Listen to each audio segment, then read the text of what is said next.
and welcome to Fiber Trek. My name is Sarah. This is episode 37. I am sitting in a sheep field and there's a bunch of buckets in front of me. And I'm sure my neighbors who may be driving by are like, why is she sitting in the sheep field talking to buckets? What I do for Fiber Trek. But I was hoping my girls might come over to see us, but they are looking a little bit wary of why there's 3 buckets sitting in the field and myself, which I've never done before. And they're wondering why I'm sitting here and not giving them their nightly grain feed and locking them in. But without further ado, I think I'm going to get started on works in progress and go through what I have for today. The sun is starting to set. I'm kind of hoping there's like a cloud bank that's moving. I'm kind of hoping it'll get there. I'll just give you a little panorama of who's hanging out with me though. So I've got, let's see if I can make this work. Who's here? Oh, I've got little girl, Bum. Yeah. There's little girl. And then Rose, oh, that's Isla. She's my old girl. And you can see she's shedding her fleece. And that actually, I need to kind of go pluck that off. And then here comes Rose, or Rosebud. She's right here. She might come over. I'm surprised little girl didn't come over. And then if we swing around, we've got the stalker, probably getting covered in ticks. And you can't see, but Coey's laying at the gate over there.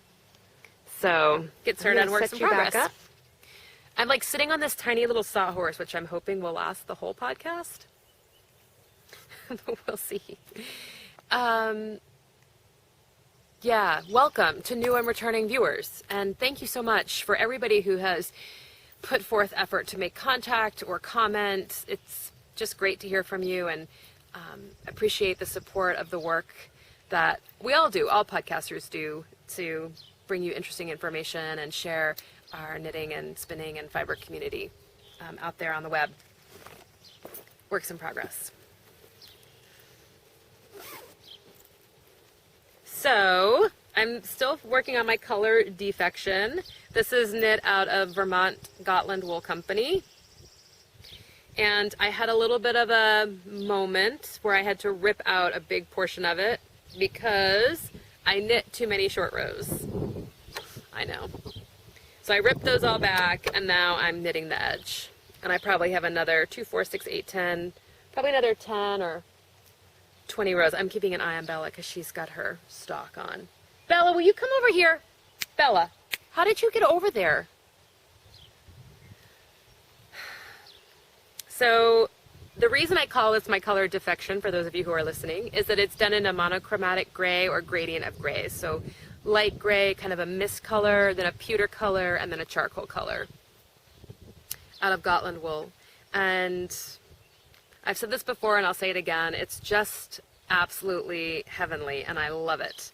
So I would like to get it off the needles, but I don't feel slogging, you know, like I'm slogging along. So I guess I just, you know, I have some other things I'm going to talk about that are kind of waiting in the wings that are getting me excited. But on the whole, this is a great project, and I've just been able to sit down with it at night and hang out with it.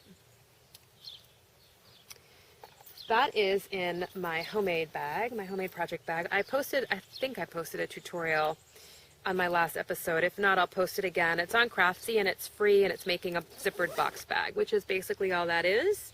And then you can, of course, adjust the sizing by adjusting the measurements. Oh, I lost my light. But let's see if that cloud moves. I'm also working on, and this is in my little Skein in the Big Wool Anna Green Gables bag. I'm working on the Angostura, and I brought out, there it is, a picture. So there it is. I'm knitting this out of the 13 Mile Lamb and Wool Company. They're worsted. And this is natural dyed. I can't tell if you can see that color. It's purple. It's a heathery purple, more on the plummy heather side, dusky twilight purple side. So, and that's fun because that's just a couple, it's some 90 some odd stitches back and forth, as opposed to the Color Affection by Vera Valimaki, which is 400 and some odd stitches. This is by Isolde Teague. So I'll be knitting that in 2 pieces and joining at the shoulder and seaming up the sides. The other thing I worked on was I got my swatch created or knit and done for Cockatoo Bray. So I decided I wanted to knit this out of Nash Island Tide. And I think this is the colorway I'm going to go with. I may replace, there's like a brown line here. I may replace that with this yellow, bring that here to kind of tie a little bit of it together. But I think this works. I'm quite happy with it. This is the original. And it is by Kate Davies in her Yokes book.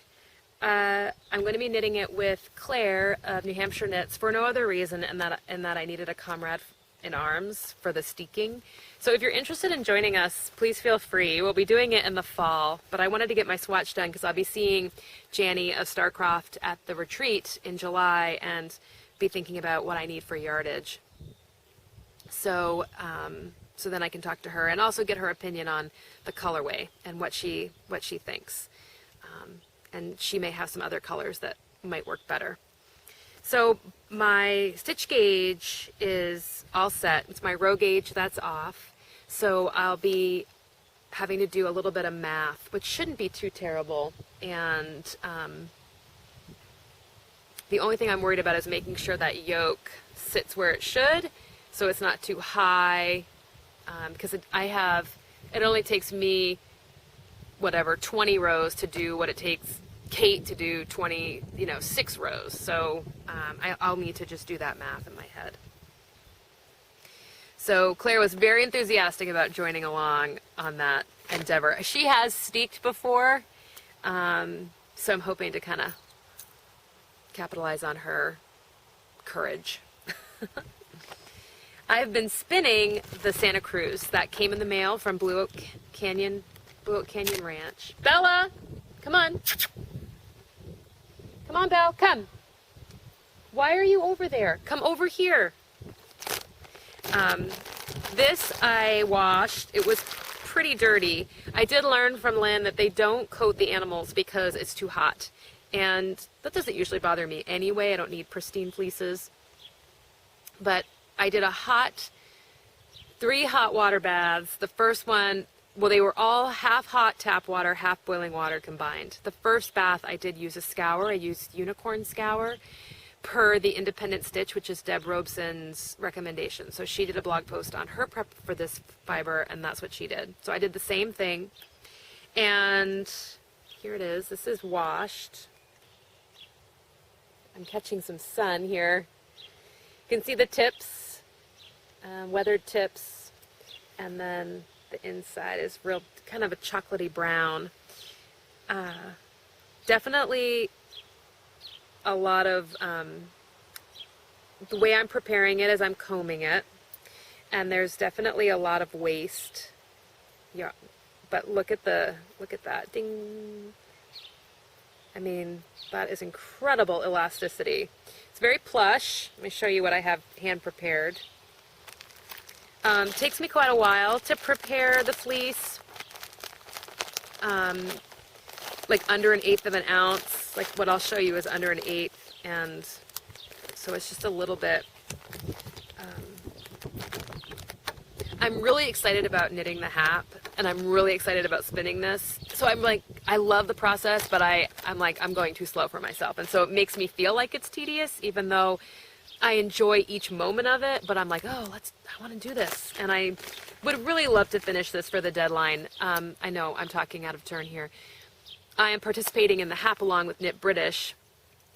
And the hap that I'm knitting, if you're just joining us, is knit with feral breeds and rare breeds of the United States. So I have American Jacob, Navajo Churro, Hog Island, Gulf Coast Native, and Santa Cruz. I am knitting the Half Hansel by Gudrun Johnston, and I have knit a portion of it, but I have to stop where I am because I just knit a section in white American Jacob, and now I need the chocolate Santa Cruz. So the weathered tips, for those of you that are listening, the color of the fleece is a deep chocolate brown, and then the weathered tips are kind of a blonde camel color. So let me show you the finished fiber here. So when I actually end up finish mini combing it, which I'm doing it on the wet mini combs, you don't see any of that variation. The girls are getting closer. Mimo, come see us. In the color, but there it is. I mean, come on, so beautiful. Such a pleasure to spin. I did talk to Lynn about putting this through the drum carder, and I have enough fleece that I may try that to see what that does and the different preparations.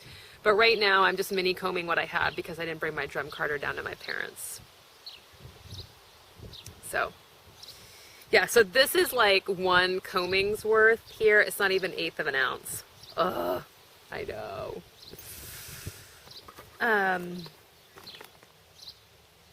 What else? I went to the Fiber Frolic. That's it for all the fibery, yarny goodness. I went to the Fiber Frolic. Bella! Just a minute. I'm going to grab her because she's eating grass and manure.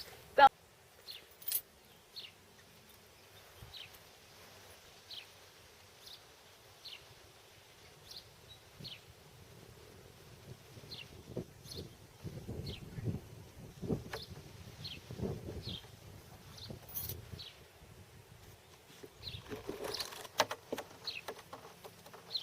Okay, you're done.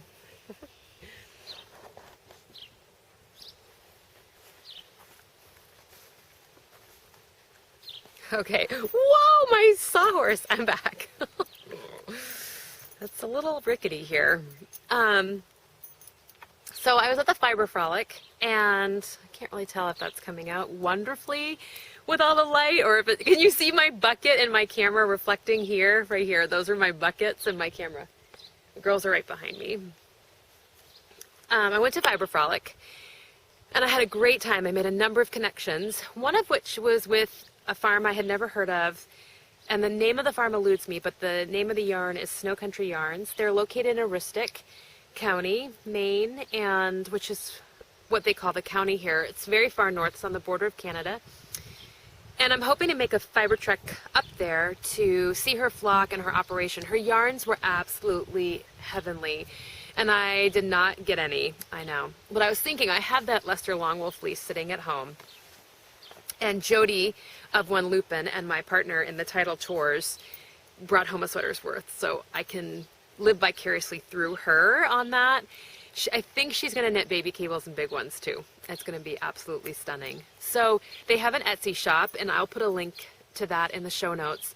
But I was so excited to talk with it's a mother and a son, and they just seem to have a lot of energy and then very enthusiastic about the breed, and were very enthusiastic about meeting me and hosting me and participating in the project. So that is Snow Country Yarns, and the link is in the show notes. I wish I had something to show you because it was so gorgeous. Obviously, it was all beautiful grays and browns and creams, and so I was in heaven. I also talked to a woman, I think it's Tyder Grant Farm. The name eludes me of the farm. I left my cards up at the house when I lugged everything else down here, and she runs a flock of Clun Forest in Leeds, Maine, which is just up the road. So I plan to go over and do an audio interview with her about her work. I think she runs a fairly large flock of them. I bought fiber from her last year in bats that I've been spinning. I was spinning, and then I stopped and I started a new project, but I have 2 bats at home of Clun Forest, and I love working with it, and we'll go learn a little bit about her work and what she does. So those were 2 great connections I made. I got to see my friend Patricia from Tidal Yarns. She's another natural dyer and procures fleeces and has her own yarn spun and then dyes it with natural dyes. And her stuff is absolutely gorgeous. So I ran into my friend Pam Childs, who is a Coopworth queen, and I have a number of ounces of her Coopworth to spin, as well as I've knit with her yarns before. And of course, my friend Jody. I met Rachel of On the Round. I saw Heather of Highland Handmaids, and a couple of the retreat goers who are coming to my July retreat and are coming into the October retreat. I went with Sarah of Upton Yarns, and I also met a couple listeners and viewers who I will not name because I can't remember all of them. But one of them had arranged to meet me, and she gave me a gift. And it is so awesome. It's a paperweight with a historical picture of her great-grandfather's woolen mill in Phillips, Maine. I've talked about this before. She sent me an article about it, and it's Nina from Massachusetts. She said there's something funny going on in this corner right here, and I haven't figured out what it is yet. I'm not 100% sure if it's spooky or not, but my husband and I, my parents, we've been looking at it. Oh, they're right there. Do you see them? I'll move a little bit.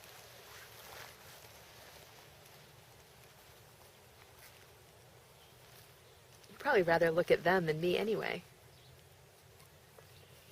This one is Rosie, and then little girl is back there. So I may just move my seat over a little bit so you can enjoy them.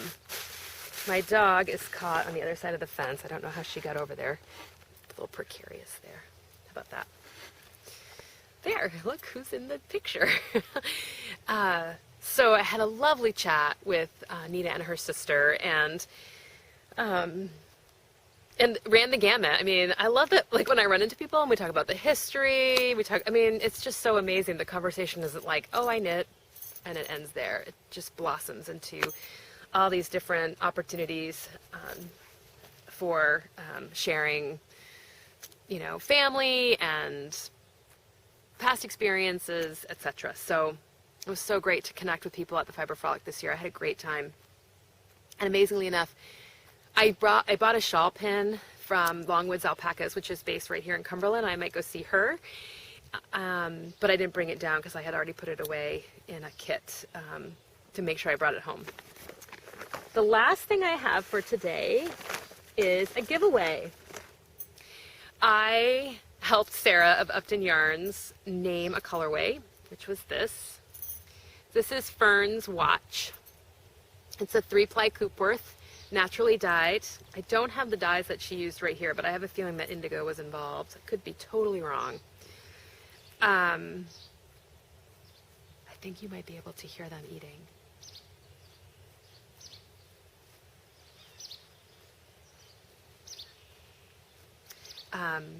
So I named this colorway, and the Twilights kind of reminded me, the color reminded me of Twilight.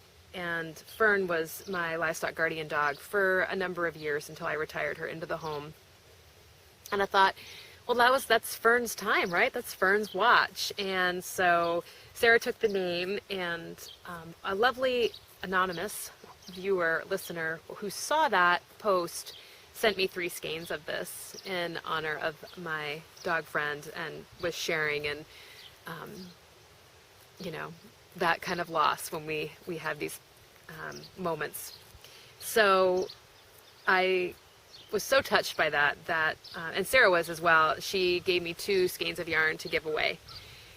There's no prompt or requirement per se to enter the giveaway. I'm just encouraging people that if they have a rescue they're connected with, or a humane shelter that's near them, that they make a donation of some sort. It could be pet food at your local food pantry. It could be $5. It could be your time, your expertise. Maybe you're a foster mom, whatever. But I would encourage you, as part of this giveaway, to give something back to the animal community. And go ahead and post about it in the thread. I will probably leave this up for maybe 2 weeks, maybe a month, because I'll podcast again in 2 weeks, and then I'll podcast again in 2 weeks. And I'd love to give everybody an opportunity to win this. It's 110 yards, so a total of 220 yards of the 3-ply Coopworth from Buckwheat Blossom. So, and Fern's watch. So, speaking of Fern, when I lived on the farm, I would go down every night to check the sheep and feed everybody and make sure everybody was in the fence, etc. But I used to go out and sit in the fields for like an hour at a time with all my dogs. I had 4 at that point. I had 5 at that point. So I had 2 Anatolians, and I had the Pier, Fern, and Coe, Reba, Smokey, and Belle. And we would just sit out in the field and hang around and play. And that's kind of, I feel like I'm back there a little bit right now, and the sheep would come up. So that, don't miss out. I have a Textiles in Time for you today, and I'll be inserting that at the very end. And actually, I'll insert it here. So I took a visit to the Mayall Mills today, which is located right in my hometown. I decided that for Textiles in Time, I would introduce you to one of the first successful water-powered woolen mills in North America, which is right in my backyard. I took video and I didn't narrate at the same time because I didn't have all my facts organized and lined up, so I'm creating the audio and I'm overlaying it on the video, so hopefully you'll get a feel for what the site looked like and what it looks like today. The original mill was established in 1791 along Collier Brook in what is now Gray, Maine. It was established by Samuel Mayall. And establishing the mills in Gray was not easy. Woolen interests in England had prohibited the production of goods in the colonies and worked diligently to prevent British wool-making technology from being put to use in competition with them. Mayall smuggled plans for his machinery out of England, hidden in bales of cloth meant for trade with the Native Americans. When British woolen guilds learned of his deception, they tried at least twice to kill him. Once they sent him a hat, this is my favorite, which they had hidden pins laced with poison, and another time a box with loaded pistols rigged to fire when the box was opened. Suspicious of both packages, Mayall managed to avoid the untimely death his enemies had planned for him. Savvy, huh? In time, the original single wooden structure grew into a sprawling mill complex, featuring 2 large buildings known as the Lower Mill and the Upper Mill, each powered by water from Collier Brook. I am getting all this information right from the Maine government site, since it is a state historic site. So as I mentioned, there was a lower mill and an upper mill. After Samuel Mayall died in 1831, his daughters Mary and Phanelia, Phanela, took over the milling operation and built the lower mill in 1834. The building continued to produce cloth in all but a few years until 1902. And there's a photograph that shows the lower mill and the buildings that once surrounded it. And these included the original 1791 that was converted to a carpenter shop when the upper mill was built, and the picker house where wool was picked clean and graded before being spun into yarn. The upper mill, which was in operation from 1816 to 1886, was built to expand Mayall's production. It continued to produce woolen cloth until it was destroyed by a fire in 1886. And there's a photograph here, and it says, and I'm going to hopefully correlate this, this photograph was taken in the 1800s when the mills were in operation. The lower mill appears in the right background. Despite the fire and decades of decay, one corner of the upper mill still stands, and that's what we're going to see in the video. Now, from its beginning, the mill was powered by water. As water passed under the mill building, it turned a water wheel that was connected to a system of gears. Energy created by the water's movement was transferred to a main shaft that ran through the building. At each production level, gears transferred the energy to a horizontal shaft. Belt wheels connected to this shaft would then turn leather belts that ran down each machine. This is similar to the footage I inserted from the Lowell Mills, which was designed the same way.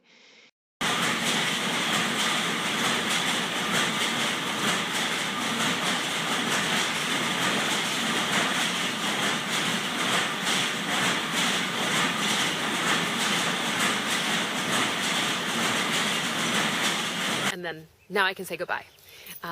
So the sun is setting. It's probably somewhere around, I don't know, maybe 7:30, 8 o'clock. And I'm going to head up and do some work on my color defection. And yeah, get ready for a little Fiber Trek chat tomorrow. I'm going to be talking to Tyler, and I need to pull my thoughts together for that. So I hope you're all well. So I'll see you soon. Bye.